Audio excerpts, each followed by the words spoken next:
Good evening, and welcome to the second annual Black Fine Art Month celebration. This year we celebrate Black women artists under the theme, A Woman's Work.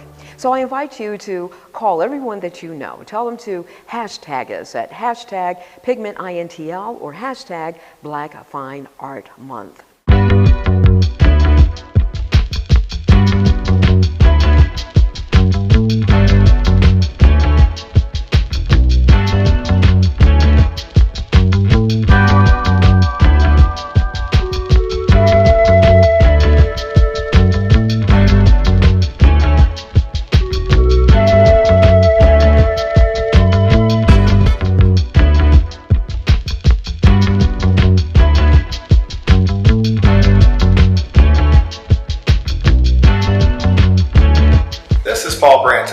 I'm a Chicago-based artist.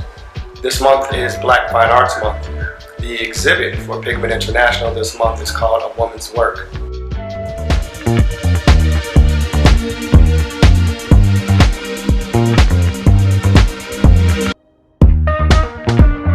Pieces I have in this show are Everything Originates from Her and Pink Moisturizer.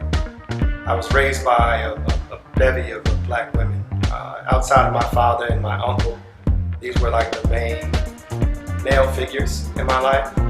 And then there were dozens and dozens of Black female hands that raised me. And everything that nurtured me and everything that is good within me came from them. So these pieces sort of resonate and speak to them.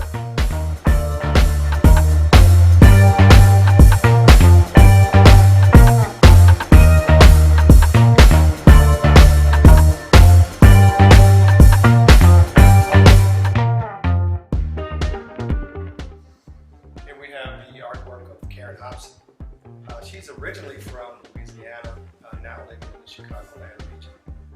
He works next to me and behind me. These are oil paintings. Some are on linen, some are on panel.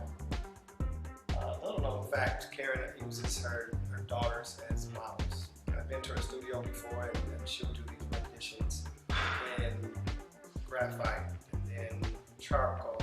And she'll use all these different mediums until she works up to a composition that she really loves, right before she does these beautiful oil paintings. Karen Hobson is amazing.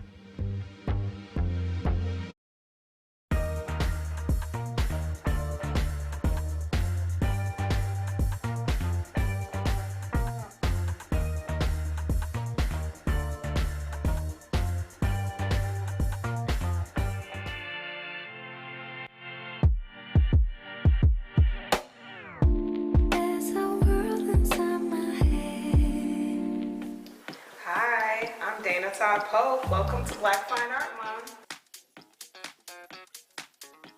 This is my painting. It's called Because Being Black in a White Space is a Real Thing. And you may have seen one similar to it as a wearable art auction last month. It is just speaking to how difficult it can be to be Black in white spaces. The microaggressions that we face, the little mini the situations that we come across constantly where we're maligned and left to feel like it's something wrong with us, like we don't go with everything else. One of these things just doesn't belong here. And so I started this series about a year ago. He is number 6 in the series, and it's, you know, I think it's really resonating with people, especially people who work in corporate, people who have children who go to school in predominantly white spaces, like my son. Find out more about me on my website, www.danatapo.com, and that's it. I'm staring through your window, looking up at the stars, up at the stars. I'm caught inside a loop where I can get to your heart, get to your heart. Ooh, you're letting your fears take hold, let them take control, and it's making me crazy. If you could only look at me, you know how I feel, know how I feel. Oh, see how how much I want it, see how bad I need it. You gotta look into my eyes. I'm Gerald Griffin. Welcome to Gerald Griffin Gallery.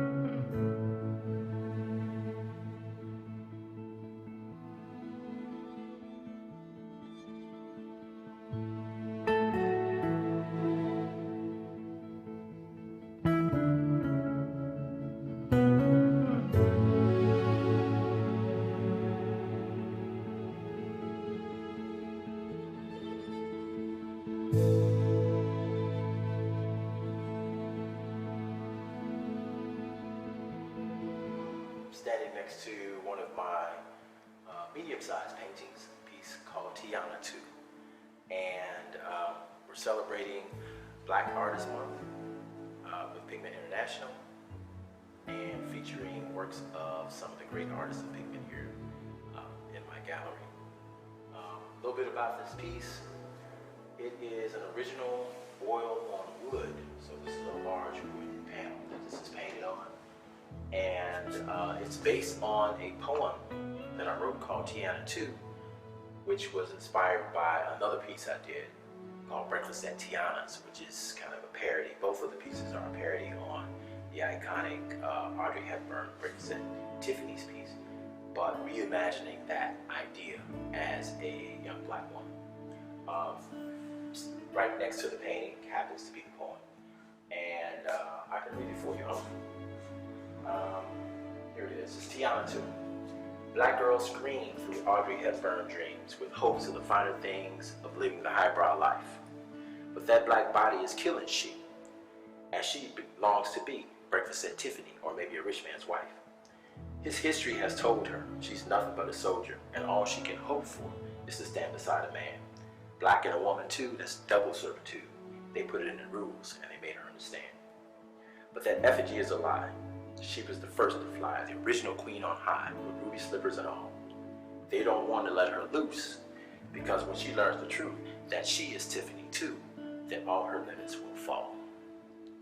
So the piece is part of the series that I created called Paradigm Shift, and the idea is to embrace our history as the African American collective, but to also grow and move beyond the limited scope of what that history is, because as people, our history is rich. It's much bigger than our experience in the United States, and as people, our expressions are much bigger than that. So Tiana represents that that expansion of who we are and what we can be.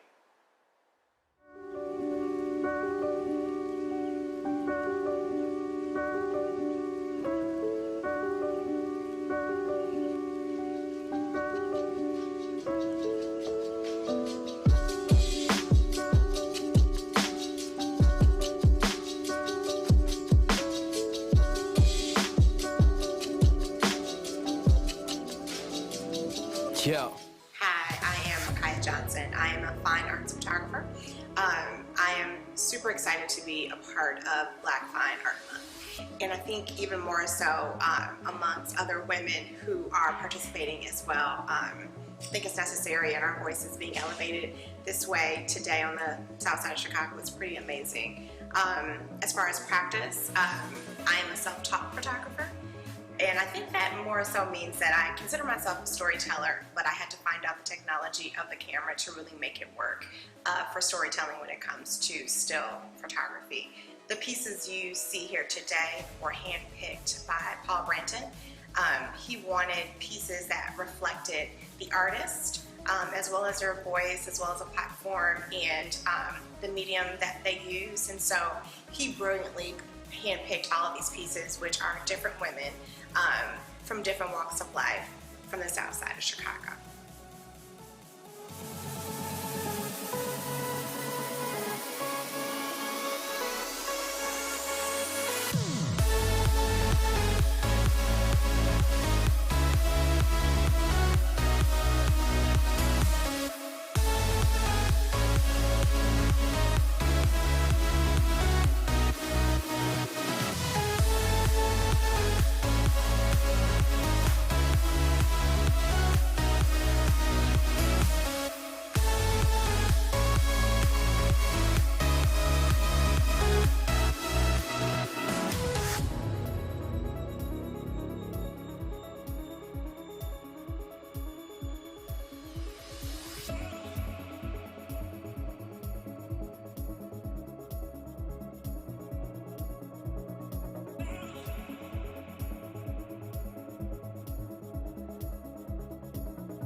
Good evening, everyone. Welcome to our virtual panel discussion, Valuing the Black-Owned Art Gallery. It is my great pleasure to present this panel to you this evening. Starting off, first I'd like to introduce our moderator, who is September Gray of September Gray Gallery in Atlanta, Georgia. And I'll tell you a little bit about September. September Gray's work is a reflection of her enduring passion for the arts. Following a noteworthy career in the performing arts, Gray launched a successful fine arts consultancy practice wherein she was celebrated for her ability to assist corporate and private collectors with articulating and executing single acquisition and long-term collecting strategies. Gray's career in the arts and a decade as an art consultant informed her role as a gallerist.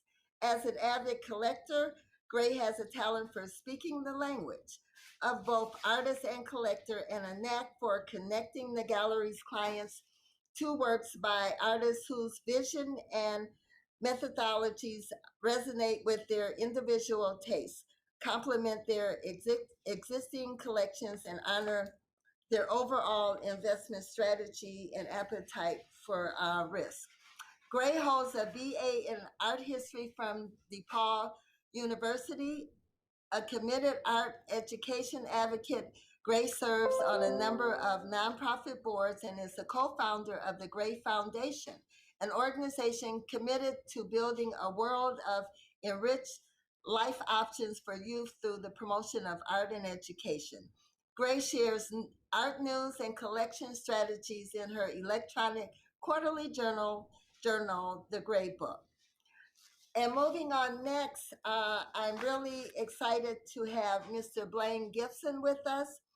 Blaine is a wealth management advisor for We Wealth Management Group, and he is also the vice president. As a financial advisor and certified financial planner practitioner with more than 30 years of experience in the financial services industry, Blaine develops and manages its clients' relationships with a focus on like-minded community influencers. He is the president of the board of directors of the Cedarburg Art Museum. Blaine is also an honorary committee member for the Fellowship Open, founded to promote and inspire young men in business and foster support and diversity and inclusion in the business community. And as a side note, I would like to add that Blaine this summer was very instrumental in having a well-critiqued and a well-received art exhibit at the Cedarburg Art Museum that featured African-American art collectors from that lived in Milwaukee. Now, his role at his business, Blaine focuses on wealth management planning and leads the group's educational efforts at the University of Wisconsin-Milwaukee and UW's Parkside, as well as the group's presence on social media platforms. And next is my dear friend and colleague, Dr. B, Bernetta Thomas, PhD, better known AKA as Dr. B. She is a former U.S. Air Force veteran, police officer, and college professor. But now Bernetta B. Thomas is set to be crowned the new queen of the cannabis industry and potentially the first African-American woman to make a multi-million-dollar fortune from her marijuana-based business.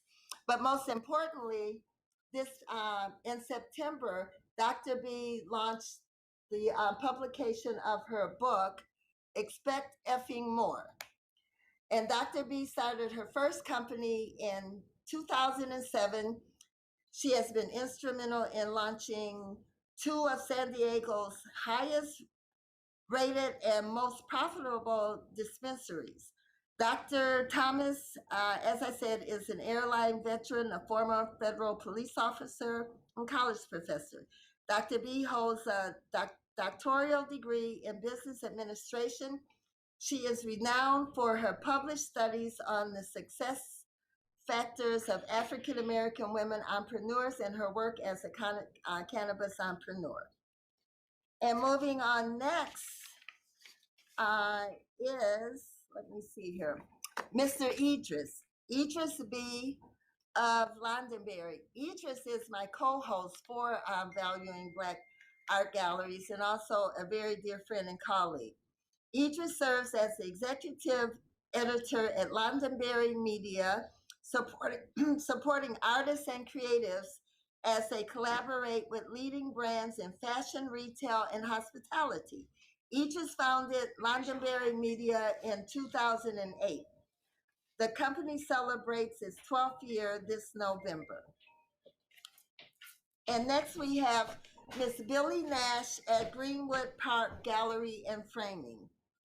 Greenwood Park Gallery and Framing owners Billy Nash, who is originally from a small town outside of Selma, Tennessee, and Fred Robinson, a Milwaukee native who grew up in Milwaukee. They encourage guests to visit their gallery, get comfortable with a cup of coffee or tea, and spend some leisurely time enjoying the gallery's ambiance. The two have been offering local artists an opportunity to display their work and providing frame and matting options that will beautify your art.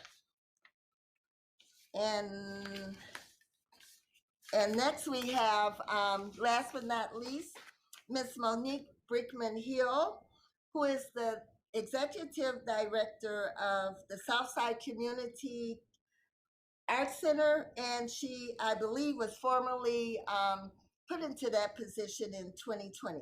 As a certified executive and life coach, Monique has transformed from being a seasoned executive within a Fortune 500 company to following her passion for helping individuals move forward in a way that honors their personal values. So, and I should also tell you a little bit about myself. As I said, my name is Cynthia Henry, and I am the owner of Ayzha Fine Arts Gallery. My late partner and I, Gregory Stafford, who passed last year, who was a journalist here in Milwaukee, we founded Ayzha Fine Arts Gallery in 2012. And we are now, I am now entering the 8th year. And we are located in downtown Milwaukee.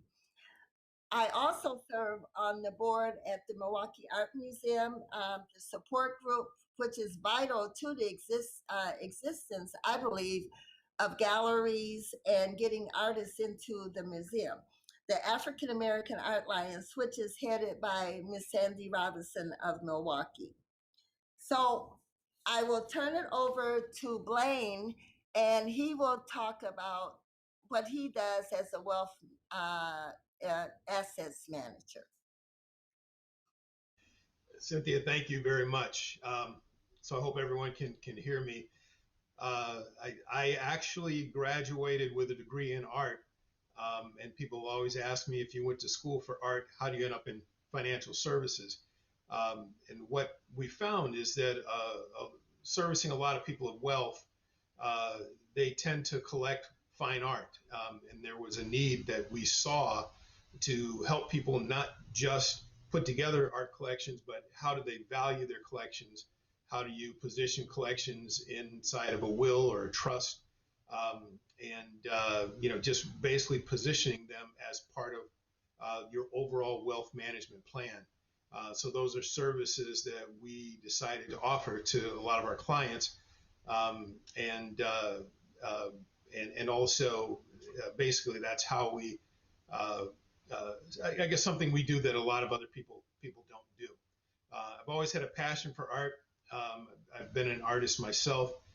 Being involved in the Cedarburg Art Museum has been phenomenal, and especially rewarding trying to bring art exhibits, mostly African American art exhibits, to the art museum in a predominantly white community. So we've given a lot of people a reason to come to the Cedarburg Art Museum that formerly would not have a reason to come. And thus we've exposed the community to a lot of different kinds of art that they themselves would not have been able to see. So I think it's a great way to promote, especially Black artists, giving them a forum outside of the community in order to display their work and just further their own reputations. So that's basically what we do, how we do it. We work with a company that is cross borders, and as we have clients in Wisconsin and Florida, California, Illinois, all over the place. So we're able to help a wide array of clients with various financial situations, and one of them happens to be through the world of art.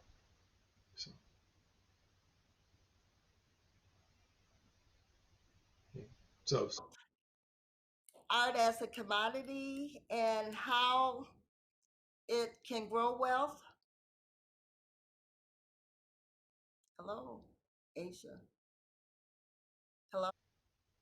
you know, starting collections and things that you collect can be a couple of things. One can be you collect just because the work speaks to you and you really like that. I think that's necessary. However, your kids, your family, your friends may not like it at all. So in a case like that, upon your passing, would they rather have a $10,000 piece of artwork or $10,000? So those are things we help people to decide. And the other way is you might be collecting for or part of your collection as a means of growing wealth. Now, it's tricky because you have to, in order for it to grow in value, you have to have somebody that's willing to buy it. So we help people find, I guess you might say, avenues for other people that would want to purchase works of art. And works of art are not just limited to paintings, drawings, sculpture. We have a lot of clients that collect classic cars, classic bikes, things like that they take care of just like a work of art. Those things do grow in value also. So finding something that is accessible, to finding markets where you can sell those things, assess the value or potential value at the beginning, looking at the artists themselves. Are they someone that's coming up? Are they someone that's well established? Are they someone that is going to be a legendary, like a Picasso or someone like that? Those are all the things that you want to consider if you're putting together a collection specifically to grow in value and to help enhance your wealth. So you have to have pieces that are going to grow in value, meaning pieces that there is a market for them at some point, and because of the piece itself or because of the artists themselves, will those pieces grow in value? The other thing that we found in positioning in a will or a trust, if it's wealth that you're looking to pass on, is these pieces need to be also taken care of, and they need to be in a place that allows them to be safe and maintain their integrity. Nothing like selling a piece that you bought, but through wear and tear, it's lost its value. So those are all things we help people decide, help people figure out how to preserve those. One great way we found, and this really came about through the Cedarburg Art Museum, is loaning these works of art to exhibits, museums, maybe the local library, places like that will have some safe spots for them, in order to help preserve the work rather than just on your kitchen or living room wall. But most important thing is when you're purchasing a work, you have to ask yourself 3 questions. One is that will the work grow in value itself? And 2 is the artist that did the work going to grow in value and stature? And the third thing is, will there be a market to not necessarily sell this work of art, but to value the work of art, even if you don't sell it? So those are all the things that we help clients figure out also. And we'll get into more of the value and investing in art as we continue on with our conversation. So, September, I will turn it over to you, our great moderator. Cynthia, so much. I'm so excited, super excited to celebrate Black Fine Art Month with each of you. Thank you for being here. Thank you, Pigment International, and also DeSalvo Museum of African American Art for hosting this event. It's a wonderful time to be a Black gallerist, if you will. So we're going to discuss valuing the Black-owned gallery. Um, the topics we're going to look at are basically challenges, barriers, and the future of Black-owned galleries. Blaine, you kind of touched a little bit on the art investment aspect, but I'd like you to reach a little deeper, because when we look at art, we're building wealth. And this is one of the ways of wealth creation, is building an art collection. So I would like you to expound a little bit more on how art is a true asset, investment asset, from your perspective as a wealth manager. And then I'd like to look at Dr. B as well, and talking on the business side of the art business for an art gallery, because are we just running a business, or are we building it for future generations? How are we running our businesses as art galleries? You know, we can have a business, but how are we running it? So I'd like to start with you first, Blaine, and then follow up with Dr. B and talk about the business of art and running a successful art gallery. Perfect. And thank you, September. I guess I'll use an example of a classic car. And so people that like, and I'll just say people that like Ferraris will always like Ferraris. So if you buy an early Ferrari and you maintain it and you keep it, it's going to grow in wealth. However, your market for selling it is going to be people that like Ferraris. The thing is, so a recession comes in, the market crashes or things like that, COVID happens. There still are going to be people that like Ferraris and have the means to purchase Ferraris regardless of that.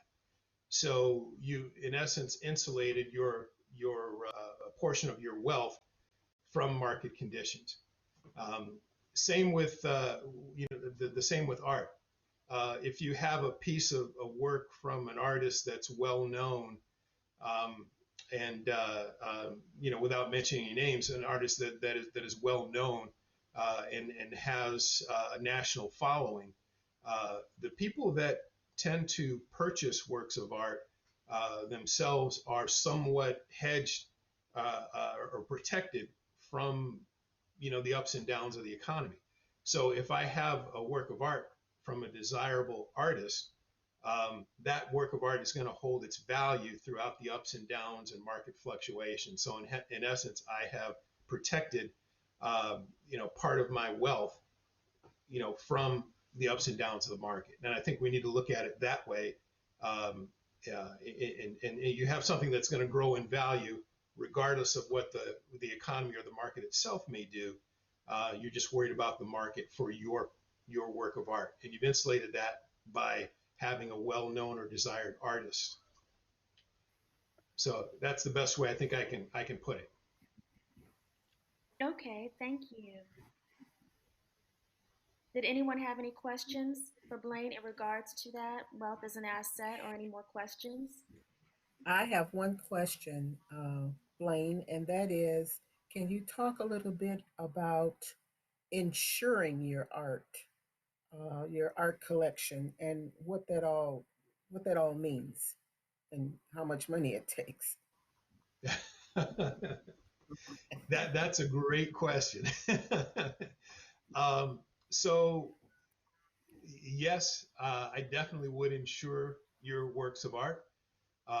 Most common works of art, the things that I have here in the house, would be covered under a regular insurance policy. However, there are certain works, and there are a couple of works that that we own that should be insured under something other than a regular insurance policy.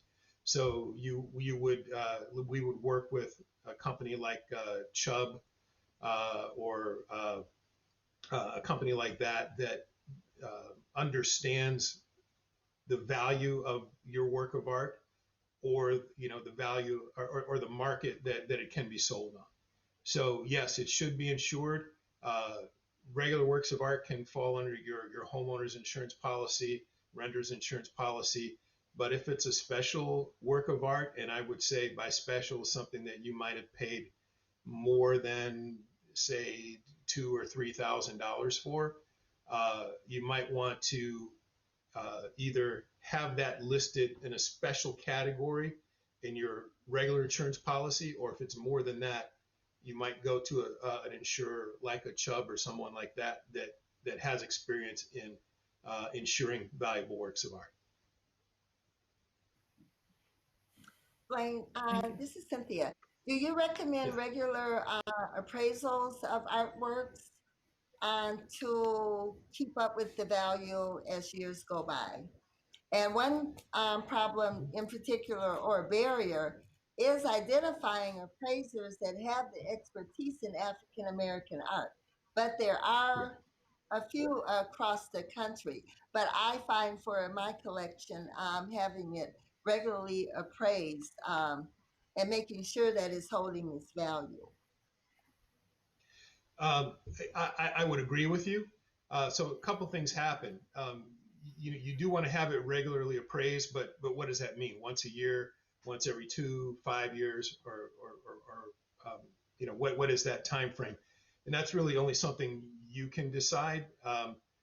But I would say yes, have a regular appraisal done of your work, but also understand with regular appraisals, if the value goes up, so do your insurance costs. So it's a necessary evil.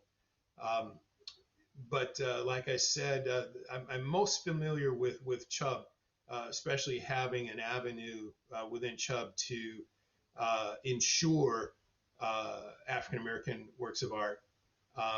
And another company that we work with mostly is Bonham's out of New York. I think they have an office in Chicago also. But they seem to have a very good understanding, in particular, of valuing African American art and finding avenues, for sale, and also valuing, like I said before. So yes, definitely have that done. It's a necessary evil. It may increase your insurance costs, but that's a part of doing business. Yes. Thank you so much, Blaine. We're going to move ahead. I'm looking at our time with Dr. B. Theological. Dr. B, welcome. Can you hear me? Yes. No, can't hear you. We can't hear you, Can't Dr. hear B. you. There's a lag. Hold on.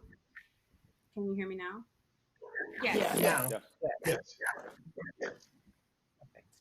Well, thank you for welcoming me and inviting me on the panel. I'm glad to be here. I want to talk to you guys about business. Business is my specialty.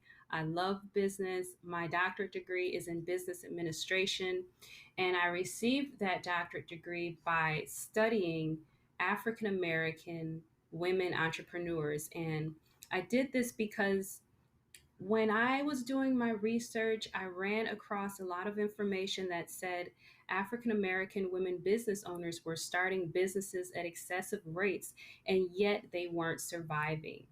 So I thought that was kind of like a paradox. It created a paradox for me. And so I set out to explore what were the success factors for African American women entrepreneurs. And so I studied. I studied women who ran their businesses for several years, and I studied what it took for them to be successful. And based off that study, I was able to reach a conclusion of what it takes for an African American woman and an African American business owner to be successful. And I ended up writing a book, rewriting my study, rewriting everything, and updating it in 2020, which Cynthia mentioned earlier. And the book is called Expect Effing More, and it's the 5 keys to business success for African American women. And this is my author's copy. So I have been in the cannabis space for several years now. I started my first business in 2007, which was not cannabis related. At the time, I was working for the government. I desperately wanted to leave my 9 to 5 job, and yet, I was caught between a dream and a job, which is actually a lovely book that's written by Anthony Della Toro. Anyway, I suggest that book, especially if you're a upcoming business owner, if you need business tips. Nevertheless, I wanted to leave my 9 to 5 job. I started my business. I was working my business. I was working my job.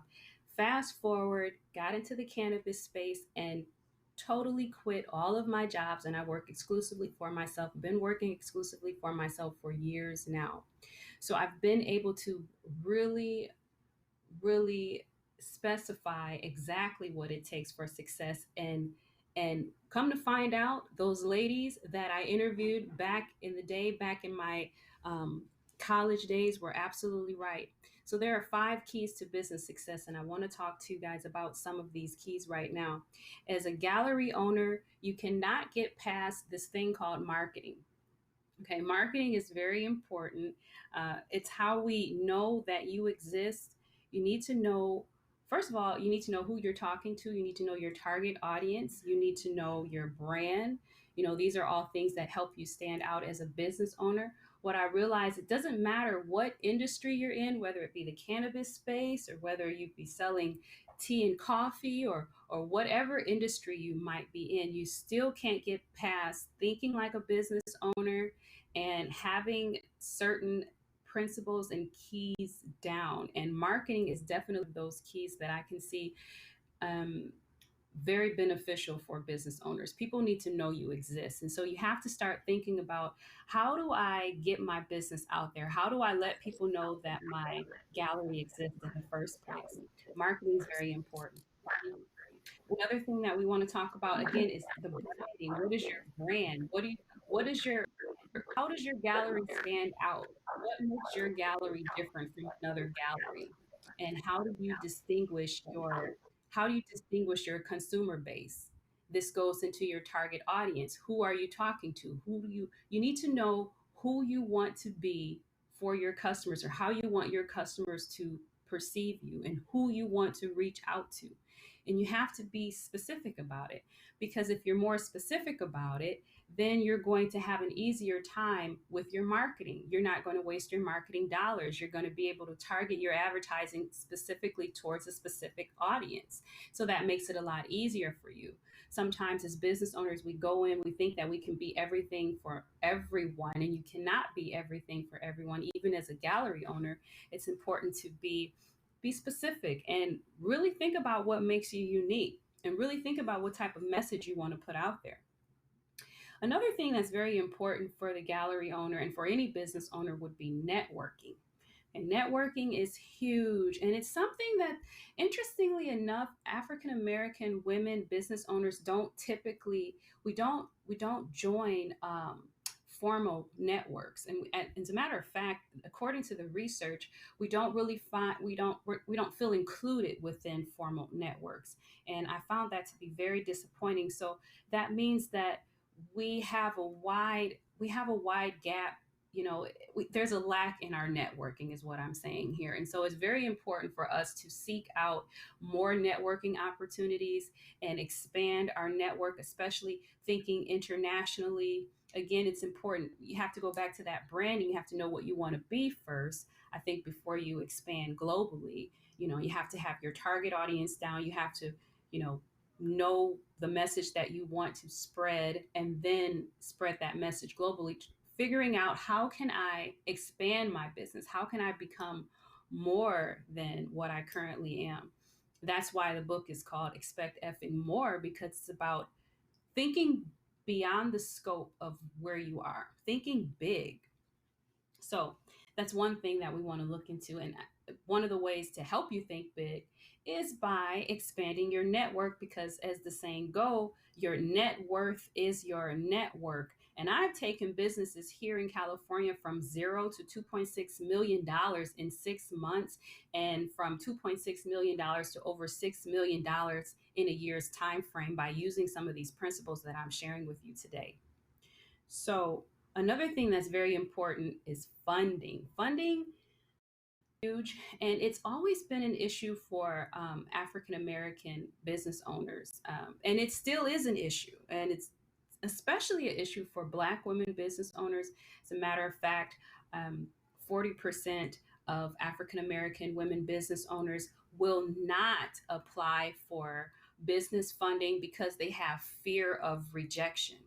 So, and that's something that is an issue that we deal with as business owners, funding. And you have to have funding in order to expand your business. So we have to look at creative ways to have access to funding. And I wrote about some of that in the book, just different avenues to gain capital.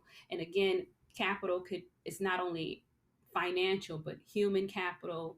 We tend to lack human capital for our business. We tend to lack financial capital for our business. We tend to lack experience, managerial experience within our business. And all of these things are issues that need to be looked at. Oftentimes, Black business owners come into business without having an experience in being a manager.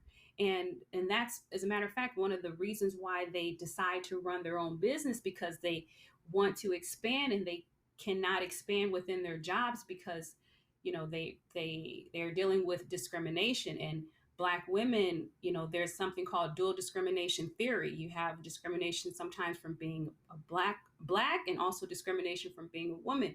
So these are things that you might deal with on your job, and then you go into the entrepreneurial world not having experience being a manager on your 9 to 5 job, and now you have to manage a business, and now you have to start thinking like a business. So again, there's this gap in our education. There's a huge gap in our business education. There's a huge gap in the in our knowledge base. We don't know about the Black business experience like we could. We definitely don't know about the Black woman entrepreneurial experience like we could. As a matter of fact, that research has been polarized for the last 40 years. So there's a lot of work that needs to be done. And I'm here to, help close that gap a bit and help us to really gain access to the tools that we need in order to be successful business owners so that we can compete. Thank you, Dr. B. I'm excited. I'm definitely going to go out and buy the book. We all need to have more of these conversations about the business side of running our businesses and our galleries. I'm looking around, and they're mainly women, not discounting the men, but we're all business owners. We own galleries. We're doing something we love. So it's really important for that support. But I love the conversations and the talking points, Dr. B. I can't wait to get the book. It's very, very innovative. And again, that's something that we need to talk more about, the business of what we're doing. I'd like to move forward and start with a few questions so we can start to banter a little bit about things that are going on in our spaces. One of the things I start with is looking at the space that we're in. Do we see ourselves as tastemakers in the art market, or are we just doing transactions? Is it to be cultural leaders for our market? Is this responsibility? So do we see ourselves as tastemakers in the space that we're in, or are we just doing transactions? Do we feel it's our responsibility to be leaders? And who would like to be the first to start with that? Okay, we can't hear you. Can you hear me, September? Yes, can you hear me now?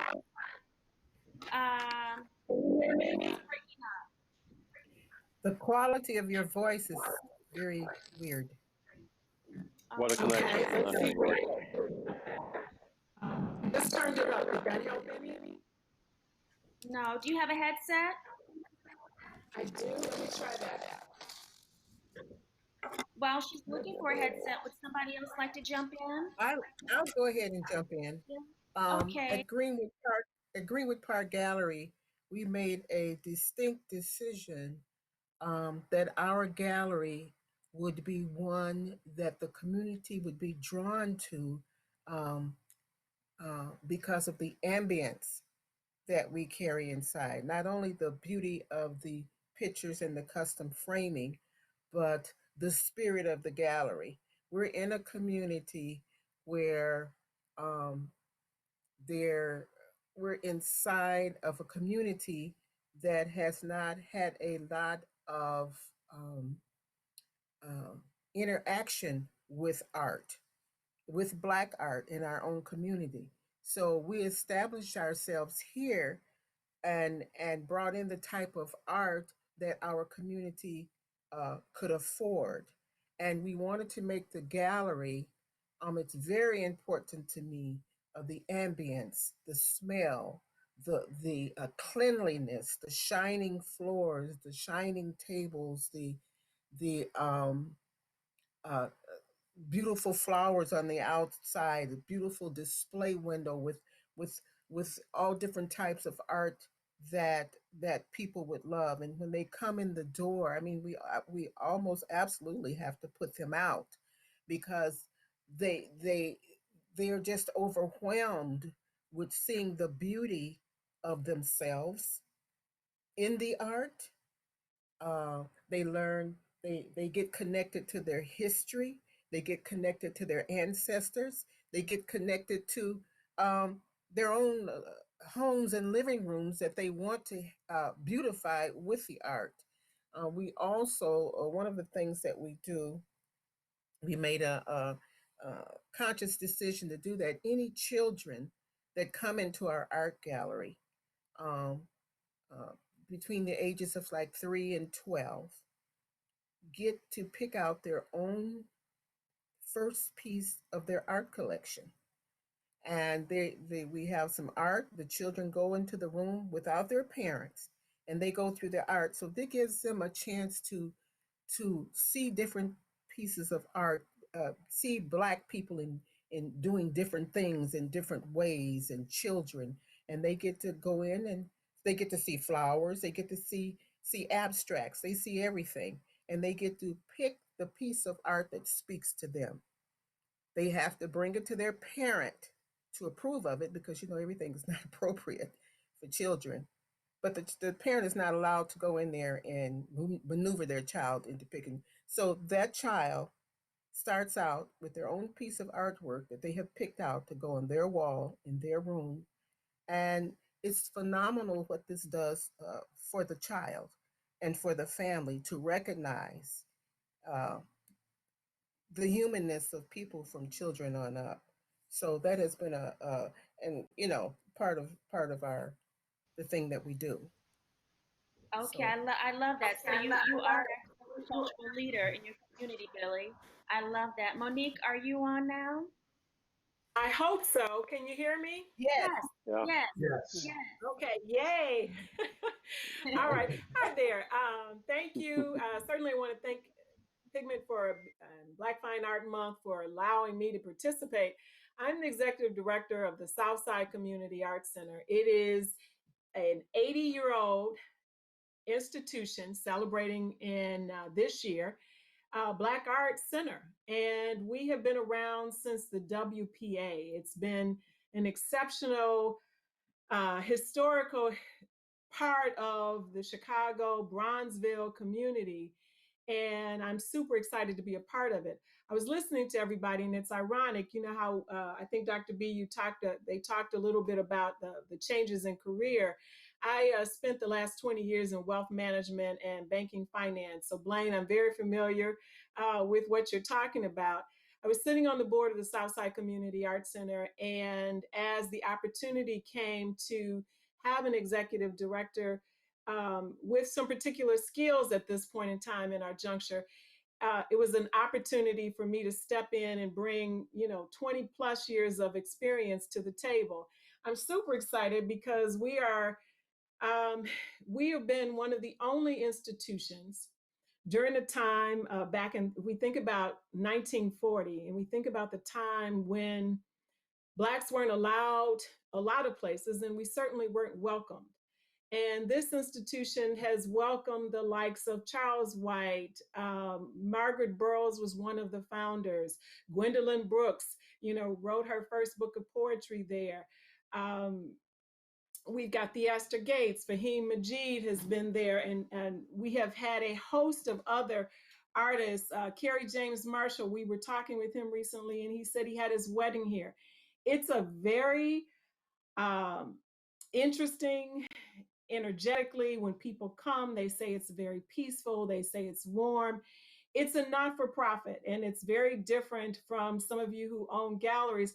But to your point, um, it is also important that we market, because one of the things that I saw that was lacking is that for an 80-year-old institution that can say that we had Gordon Parks, who had a dark room downstairs, that we can say that Nat King Cole came and used to play there, Diaspora Rhythms was founded there. So many people will say, I've never even heard of it. It's a small institution, but we're rich in history. And so what we've now done is we're starting to do more social media, to your point around marketing. We are enhancing our website because essentially, I think of it being more DOS, the old computer terms. It's something that we really needed to move forward in order to take this institution to the next level. And I came on board December 2019 as a newbie executive director, coming from the corporate world and learning and being immersed into the not-for-profit space. So I had December, January, February, and then COVID. And I'm not sure of many of you and how your states have responded, but Chicago and Illinois basically locked down the city. And so what we've been finding is we've had to find new ways to be relevant, to continue to have our conversations with our artists, continue to have a following, to have our stakeholders. We have had 2 shows in the midst of this past year. We just launched a new show. And what I found is people still care about the arts. They care. I am not an artist. I am a huge collector. Back in the days when I, put down payments, and in fact, I'll probably still do some of that for some pieces that I want along the way. But it's been very important to me that we talk about the preservation of this important historic part of our history. It is the only institution that remains in its original location from the WPA, which was 1940. So that's no small feat. To withstand a Black institution 80 years. And sometimes it's been stood up by hope and a prayer. And sometimes it has not been through strong wealth management. We're working on doing some things that will help us get into a better financial position. But when we think about what's important, it's important for me to continue to showcase the artists, to have a venue that our community can feel proud of, that they can connect to, that there's a place that our stakeholders can feel confident in. And there's still, we all know the politics going on right now, but in 2020, this story is still very important, that we have a place that honors the Black artists, that allows them to feel comfortable, that celebrates them, that holds their work. And, for me, the Southside Community Arts Center is such an important integral part of, our community. But what's even more important at this point in time is we all go virtual and we all become national and international, is that we do things like we're doing now. You talked about networking, and this is part of that for me. It's also getting to know other galleries across the country, making sure that we expand so that when you do come to Chicago, you have a place to come, we have a place to visit. And when we come and we meet artists from around the country, that we also know who we can direct them to. And so for me, this is a labor of love. And I am super excited to meet everybody and have this conversation. Thank you, Monique. We welcome Southside Community Arts Center. We're glad you're in that space. And we're glad that we have somebody in that space with an investment background. Can you hear me? I Yes, can. very Yes. wonderful, wonderful. Again, welcome.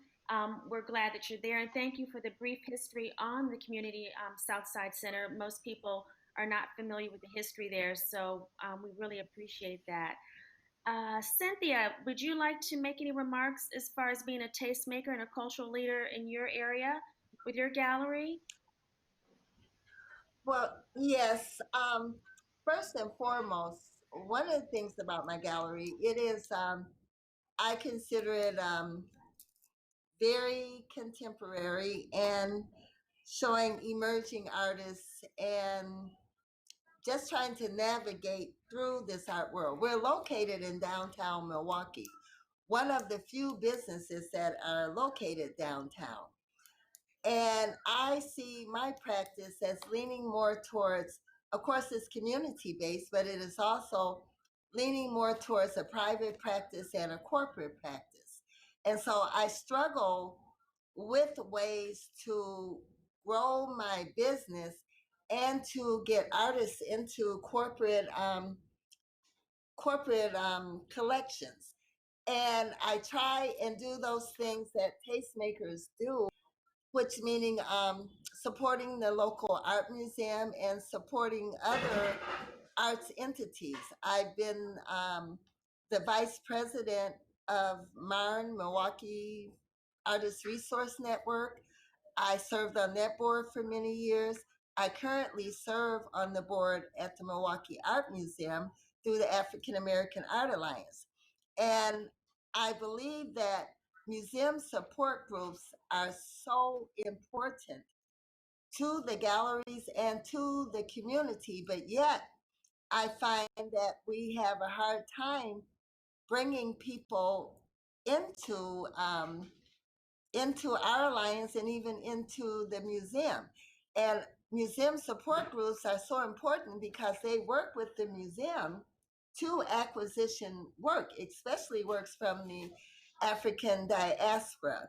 And also, looking at this COVID and this pandemic, I think it is even more important that we look at collaborations, and not only in the United States and throughout the country, but how do we become global and collect and connect with our brothers and sisters in London and Africa and all of these other countries that are really, they really have very good practices. And as if you study the art market, African art is the best-selling art in the world right now. Almost, it is a market whose growth you can't even put a dollar sign on it. And so I just and I try to do the right things. For years, I've been going through to art fairs, to Art Basel, Art Chicago, and any other fair because I would like to know how I can platform artists and move their careers and get into, shall we say, the right collections, the corporate collections, and really increase the value of our artists. But a, there has to be a game plan to this.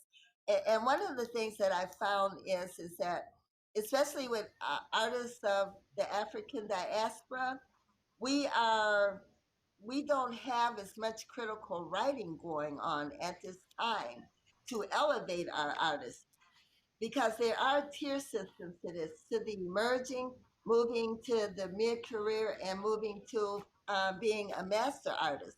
Without critical writing and newspaper clippings and the different things that, shall we say, the white galleries have, it is hard to move forward.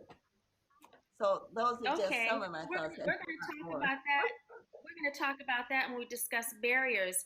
But before we move forward, you're getting a little ahead of me on the global aspects of barriers. But I'd like to ask Idris a question.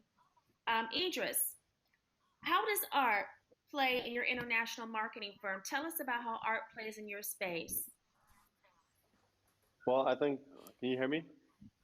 Yes, yes, Yeah? very well. Yes. Okay.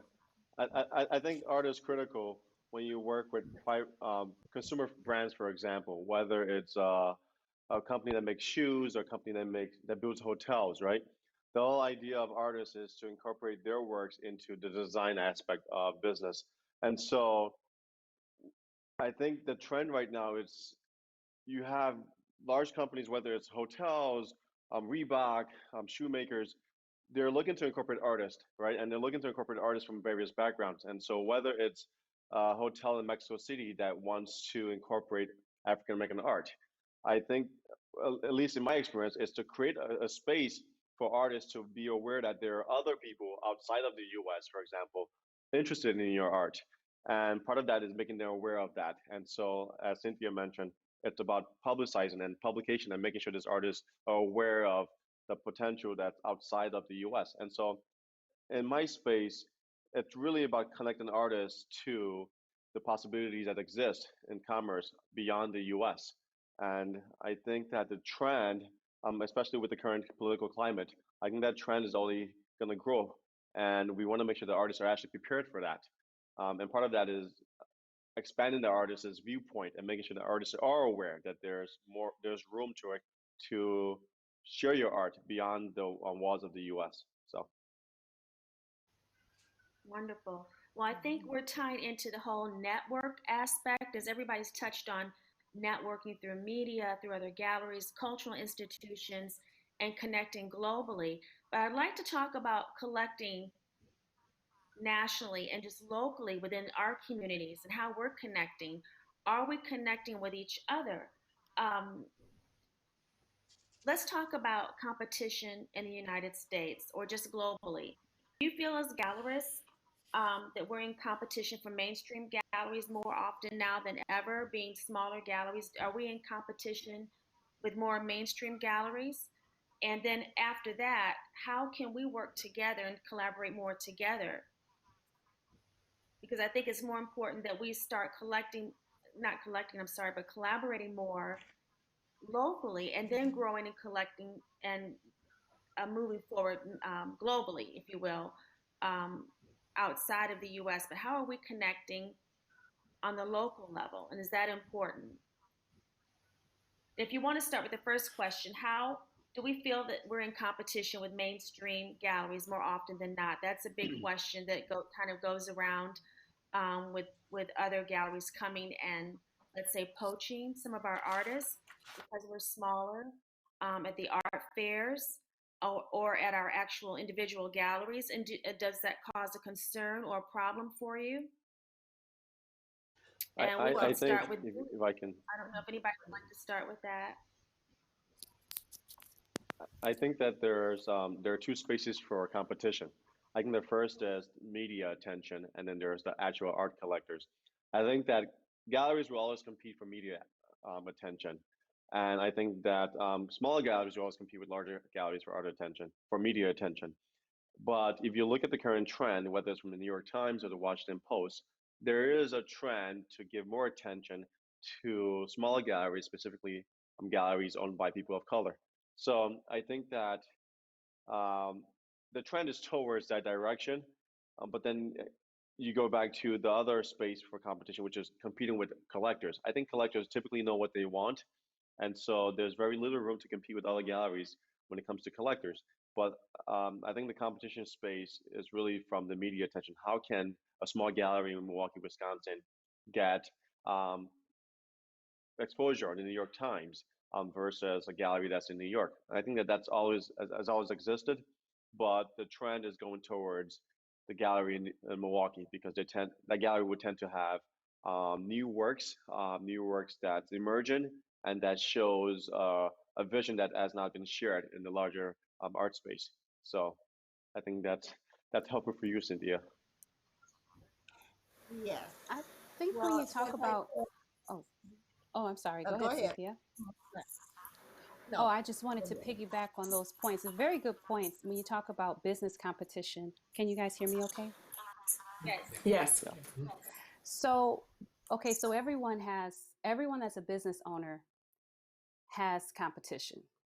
Unless you're creating what they call a blue ocean product or blue ocean business, which is brand new, hasn't been done before. And, that's kind of rare. Usually things have been done before You know, everyone everyone has a gallery, everyone has a CBD company, you know, that type of thing. So again, I think it goes back to how do you stand out? You know, and we have to think of creative ways to stand out in 20. And like Monique mentioned earlier, really, of course, utilizing social media is very important. You know, even utilizing influencers these days, you know, how does a local gallery in Wisconsin, you know, compete with this other gallery that's mainstream, even though the trend right now, like you said, may be for the local gallery, in the future it might not be. So how does a local gallery compete? Well, a local gallery has to really start thinking outside of the box, and maybe has to start using some business tools that other industries use, like I said, using influencers, you know, for example, because those are individuals that can actually, you know, promote your products, and they have a large following of people. For example, if you had, um, let's just say you had Kylie as an influencer, and she has millions upon millions of Instagram followers, let's just say, for example. And all of a sudden, you know, she promotes your gallery or something like that. Then all of a sudden you have this newfound, you know, credibility or whatever. This is how it works in 2020. You know, this is the world. We're in a social media world. We're in a world where we really have to take advantage of, you know, those other tips that other industries use. Agreed. I'll follow that up with how do we attract the next generation of collectors? How do we reach that younger audience? Because we do need to look at the new generation of collectors that are coming up and that are being exposed to so much with social media and Facebook and Instagram, and there's so much out there. How do we develop those collectors and bring them in to collect? Well, Idris, would you like to So, take a stab at this?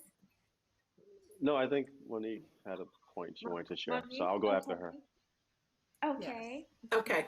I was just going to say, I was thinking back to both what Dr. B was saying is that educating is really critically important. I was thinking about educating and talking with your artists as well, because what we find here in Chicago, we've got what we call the BAD, the Bronzeville Art District. There's 8 Black art galleries in this area, and that's kind of unheard of.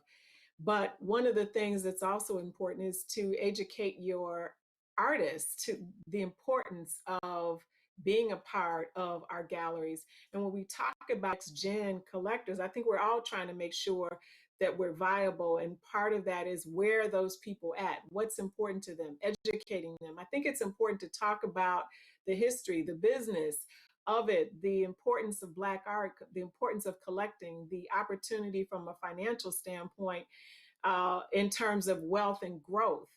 And when we can touch them on areas, we can't necessarily use the things that we've used in the past. We've got to reach them where they are and talk about what matters to them. They're very socially active, they're very politically aware, they want to follow the trend, the swag, whatever the current word is, they want to be a part of that. And if you can, as Dr. B mentioned, figure out who are the influencers in your area, that's critical. I saw an artist that had done a panel for us, Kevin Wack Williams. He's on Instagram and he's always showing, he's a phenomenal artist. And Viola Davis on Instagram, you know, gave him a shout out. Well, instantly, of course, when she said that, everybody is going to start following him, as they should. But it took him kind of just continuing to reach out, to get out to the people, to really display his work, his talent, for somebody to really, you know, of a prominence like Viola Davis to take note. But there are influencers in our respective communities that I think we should be cultivating and finding out what they want to, how we can work with them and collaborate with them to help them tell their story, while in the process also helping to grow our businesses. Mm-hmm. One of the Wonderful. things Connecting that with our influencers. Go Yeah. ahead, Billy. And I would add to that too, both with Monique and Dr. B also, the as you can imagine, in the wealth management industry, it's really the same for us, the same two things. How do we engage the younger generation? We as a community have not been good with our financial literacy, teaching the next generation about finances. And I think the same with art. Uh, my first exposure to art really was from my mother, painting that my mother bought. I remember it vividly, and it still hangs in her house. And I hope one day she leaves it to me. But it has to start with us educating, our family members about art, about finances, about all of these things. We as professionals and business owners can help do that by being out in the community, but ultimately it does come back to the family. Um, and I just wanted to touch on one thing that Dr. B said also. How does the small gallery compete with the big mainstream gallery? Um, you have to use ways to reach uh, the next generation, but you also have to find your own niche. One of the things we did on the financial side is we figured out what our niche was, figured out that nationally about 7% of advisors do what we do nationally. And of those 7%, how many of them also offer the services as far as, what we're looking at as far as, advising on art and collecting and things like that. So it put us in a position where we're trying to be the only game in town. And I think as a local, uh, not just a collector, but I guess as a local gallery, those are ways that you can compete with the national galleries by having that niche where you're the only game in town. So I think all those are important, but again, it involves getting out in the community. I can't tell you when we did this show in Cedarburg, um, just being out in the community, talking to my friends, my network, people that I know. We had a lot of people that came up from Chicago saying that they heard about this through word of mouth or something they may have seen, came to Cedarburg, Wisconsin to see this show. Um, and as a result, we do have some local galleries in Cedarburg that after they came through the museum, they'd have a cup of coffee somewhere and then go to the other local gallery. So I think that's a way that as a local gallery, you can collaborate with other businesses in the area that might attract people from a wider scope than just your area. But as long as they're there, maybe visiting some other business, um, maybe they stop by your gallery also. So ways to collaborate, I think. Thank you, Blaine. Idris, you wanted to make a comment. No, I think Blaine covered actually what I was going to allude to. So. I like the points. Sorry about Blaine that. No, that's fine. That's fine. No, it's wonderful. Like you said, I think it's about education. I always say expanding the appreciation of art through education. So we have to educate our audience, and it's the two finances and art investments, and those are two things as our culture we tend to shy away from because we normally didn't traditionally grow up discussing wealth and money, and we didn't discuss art or our history. So those are two things that lack. And when you don't discuss those things, people don't know, they're not exposed. So if you're not discussing your history or don't know your history, there's not a great appreciation for art, which has a lot to do with history. So I think those two things are very, very important. And again, networking, getting to know people even outside of our space. How are we connecting with the banking institutions, the media institutions, marketing through a host of other areas where there's ways to network and connect with people because the world is moving so differently now. And whether it's just calling up or grabbing a cup of coffee and saying, what do you do in your space? How can we connect and build together? Because that's what it's about. You're trying to build something together. You're trying to build your institution of appreciating culture and art. And most people want to tie in with that some type of way in their business, whether it's in real estate, attorney's office. Most people want to create a thing that says, okay, I collect art, I appreciate art, And I understand this is an investment. So those are things that we all, I'm sure, get an opportunity to look at. Speaking of the global aspects, I'd like to talk about global partnerships and how that can enhance us in what we do. We've touched on it briefly, but I'd like to know from each of you how you think the global partnerships can work in enhancing our space here. I think in If you don't 2020 mind, you have to go. Oh, sorry, go ahead. You've been waiting. no, go ahead. Please go. I think in 2020 you have to go global. I mean, I think that's just the way it is, especially if you're looking to expand your business. Um, and again, the world has become more virtual. So in some ways, it's become easier to become more global. I think this this is an opportunity for all of us really to expand and move beyond our limitations. And again, that can happen through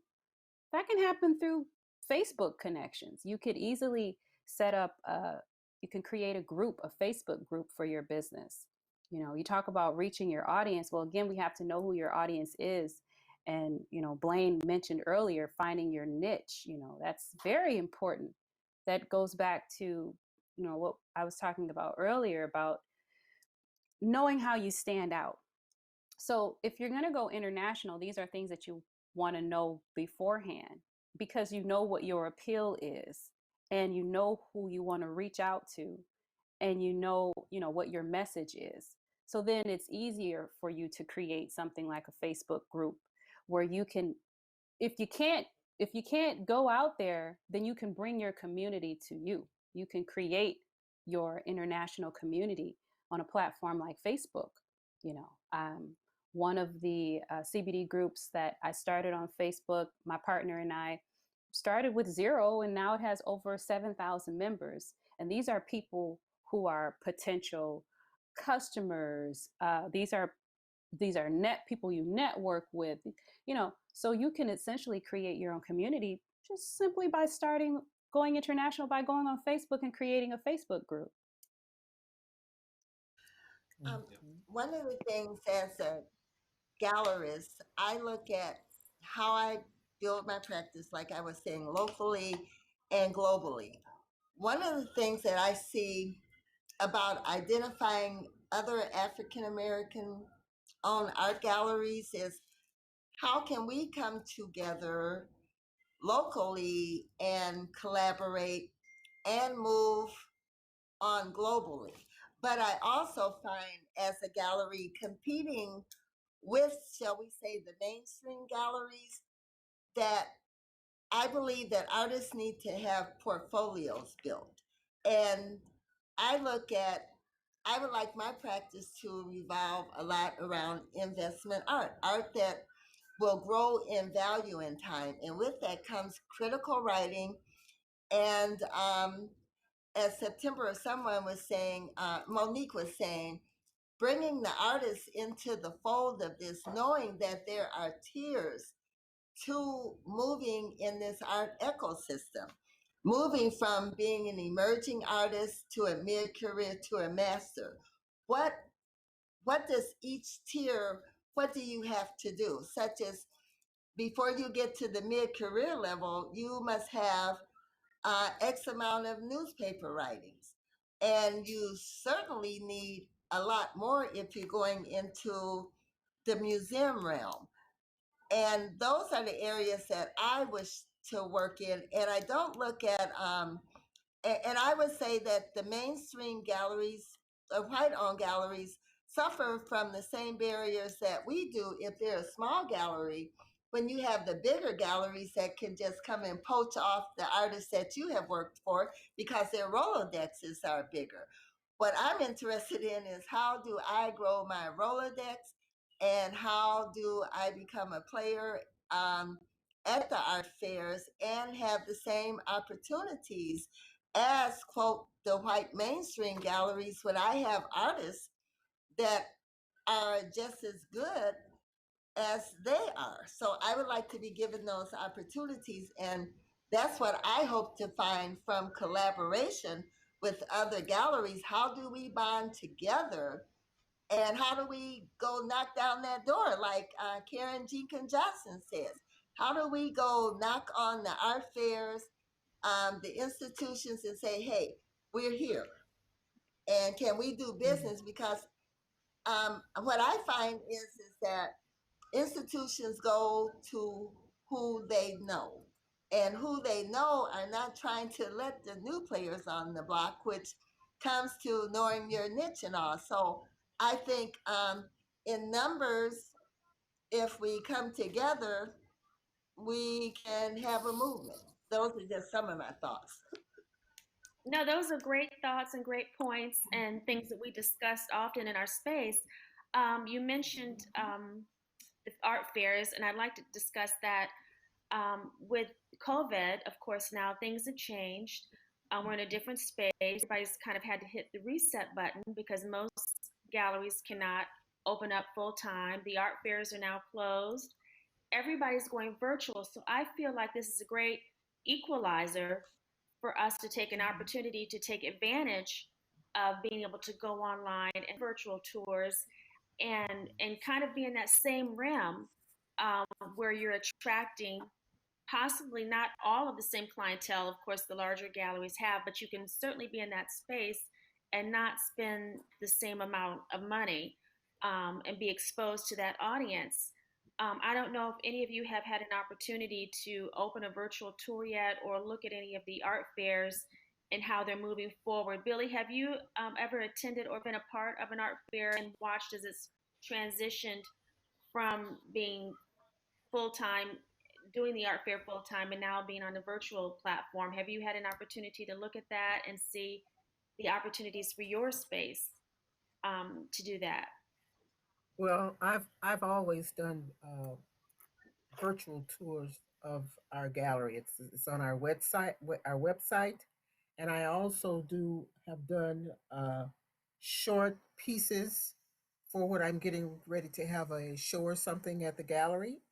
I've done the virtual, and it has worked out very well. On Facebook, we have a constant presence of our pictures, of our framing that's going out to people, and that has helped our business during COVID. Believe it or not, we've made more money.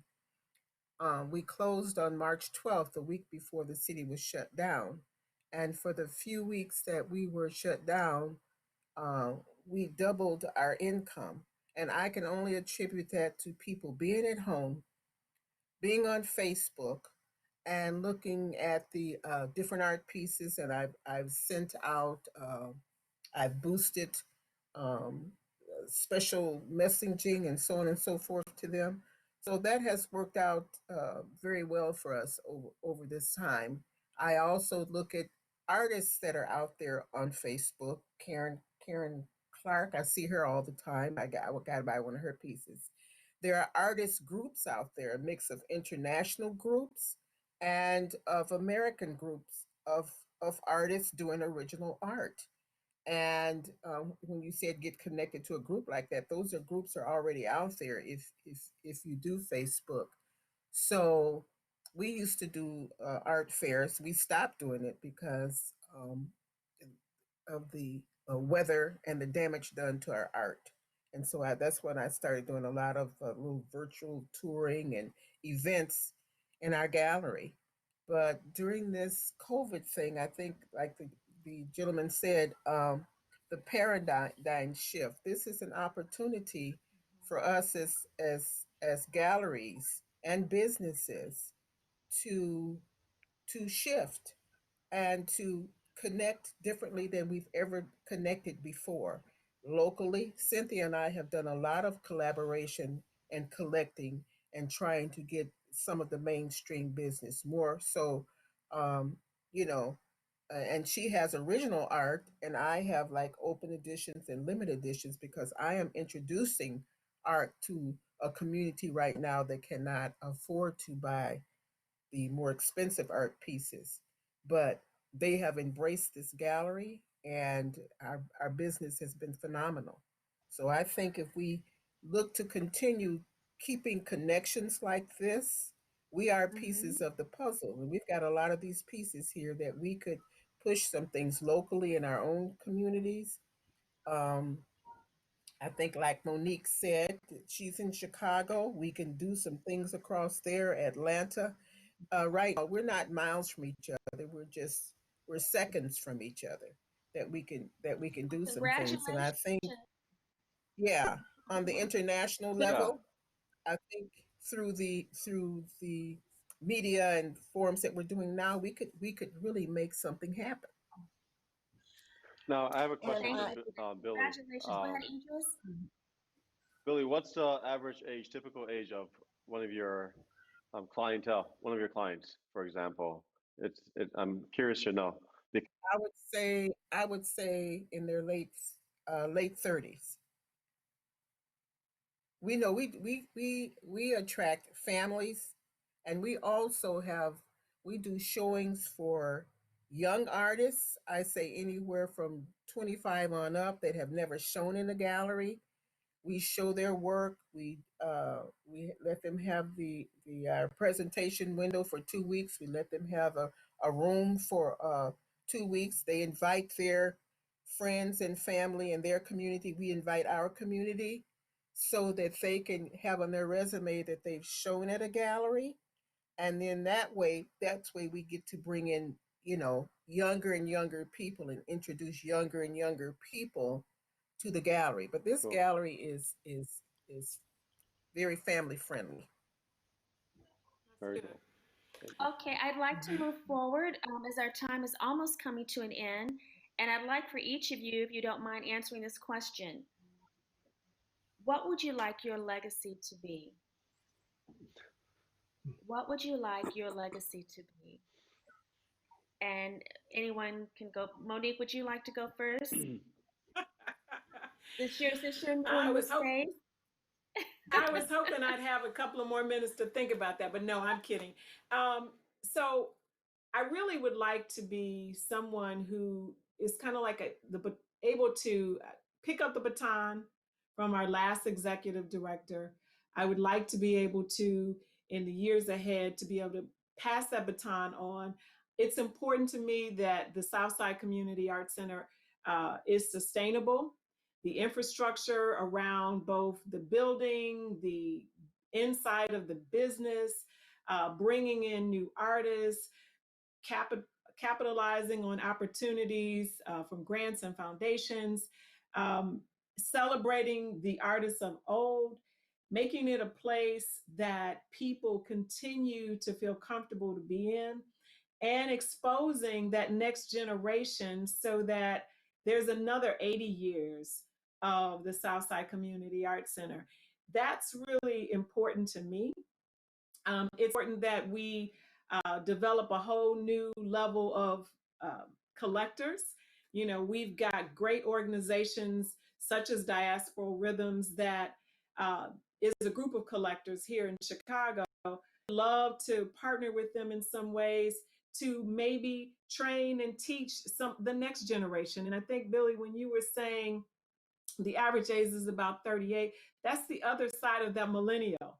That's that space where, in many cases they've, gotten great jobs. They are now able, they maybe have paid off some of those student loans. They're able to start thinking about investments outside of what maybe they traditionally have been taught. And Blaine, to your point, historically, we've been very private with our financials. We haven't shared those. We really don't know a lot often historically, unless you've had a family or you've had some insight in some way about, collecting. We know about the market, stocks, bonds, real estate. We don't always know about collecting. And I remember when I first bought my piece, it was a piece. Well, I didn't buy it. I actually wanted to. It was a piece by an artist that he told me it was $1,500, and he could have told me it was $1 million, because at that point in time in my life, that was not accessible for me. But when I think about where I want to leave the center, I want to always leave something better than I found it. I want to make sure that it is around for the next generation. I want to grow. I want to see this organization partner and collaborate with organizations and businesses like you all around this table, because that's going to be how we continue to be sustainable. So I've got a big wish list. And I hope we can all stay in touch, connect via social media, Instagram, Facebook, Twitter, all those things. And once we have our new website, we'll also be on LinkedIn. So, but that's what I'm looking to do. I'm looking to make sure that we continue to be sustainable and financially viable going forward, while maintaining the historic nature and the growth of moving forward. Beautiful. Cynthia, would you like to tell us what your legacy would be? Well, I was just thinking about that because I'm often thinking about my late partner's legacy, who was a great journalist, and how I'm going to have him remembered. But the one thing that I say about both of us, about Greg and myself, is that I stand on my reputation and I stand on my work. And I also stand on bringing, as my mother taught me and my father, bringing others to the table. I don't want to be the only one, and that means at the head of the table. I believe very much in mentorship and passing on the baton and enhancing the lives of younger people, for one, so that I don't have to work so hard, but so that my legacy will continue on. And the things that I am interested in, which right now is the art world, and to bring as many of the younger generation into the art world and have them to love art as much as I do, and to look at it as a viable global multi-million dollar business that we can be a player in. And so the one thing that I want to do is part of my legacy is build a sustainable business where I can make money and I can pay employees, because that's what a business is all about. And of course, just educate people about art, young, old, and otherwise, black, yellow, purple, and otherwise, and just promote artists from the African diaspora. Even though my practice is very multi-generation, multicultural, there's still, for artists of color, we have a lot to offer, and the growth possibilities are infinite. But we also have to approach this market in a very business manner. So Thank you. pretty much. I think we might have time for one more comment on your legacy, and then we'll have to close. Billy, would you like to tell us about your Very legacy? much so. Yes. Let me paint you a picture. You remember this picture? I can't remember the artist's name, of a rose growing out of a crack of the sidewalk, and a little boy laying on the ground with his arms crossed on the sidewalk looking at this rose. Something that's growing out of a crack. The soil is not very good. There's no other flowers around or trees, nothing growing. But this beautiful rose comes up, and it makes the young man lay there and contemplate and gaze at the beauty and bring it in. And that's how I see Greenwood Park Gallery. That is the legacy I would like to leave. That we're in the community, a barren community that has no art, that has no cultural thing going on here, um, and but yet we grow out and we are beautiful, and we attract the people to come in for their healing, for their learning of beauty, of their history, of how beautiful they are, how worthy they are, how they deserve a beautiful art gallery in their community. And it's really a reflection of who they are. And that's how we want to be remembered. Beautiful, well said. And that's a beautiful legacy to leave. And I want to close on that beautiful note. You all are beautiful. This conversation has been beautiful. I've Well, enjoyed September, each and every one of you. what is your legacy? What would be My your legacy, legacy? there's so many things that I think when I think about my legacy, but the most, I guess, the thing that resonates with me is that I'm a connector and I love bringing people in my space. I love the collaboration of the artist and the clients. Um, I think I have the gift of bringing people together. And with that, you learn, you grow with the collectors and with the art. I want to continue to learn, to grow. I want my legacy to be that when you come into my space, you're learning, you're growing, and connected you, whether it's with a piece of art, whether it's with a person or a conversation that happened in my space, and it gives you an opportunity to learn something new. My mission statement is art and ideas that reflect a visual conscience of the times that we live in.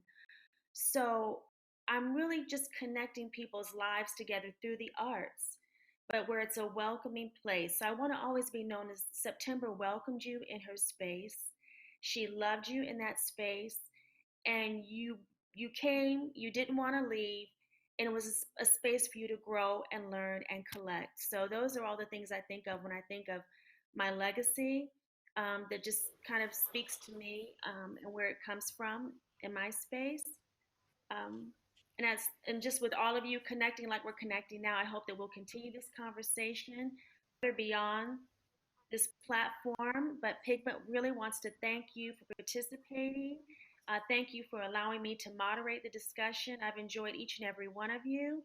It's been interesting. I've learned a lot. I'm excited about your book, Dr. B.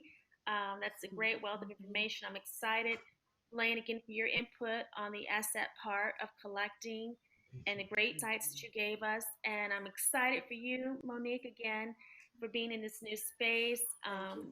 Thank you for taking this opportunity to help grow the Southside Community Arts Center and continue its growth and legacy. We're so grateful. Billy, thank you. Idris, Cynthia, I thank you all.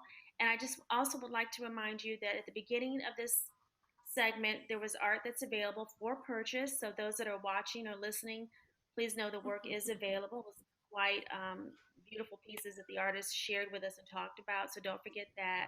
And again, thank you for being part of the platform. I look forward to connecting with each of you. I have your name, so please reach out to me as well. If you don't have my information, please get it from Cynthia. But thank you again on behalf of Pigment International and the DuSable Museum of African American History. And let's continue to celebrate Fine Black Art Month forever. Yes. African American History, in association with New Day Culture, present the second annual Black Fine Art Month celebration under the theme, A Woman's Work. A month-long virtual experience celebrates Black women making profound contributions in the fine arts arena. It features weekly panel discussions with art world luminaries exploring the contemporary Black aesthetic and a virtual exhibition. For full details, visit blackfineartmonth.com. That's blackfineartmonth.com.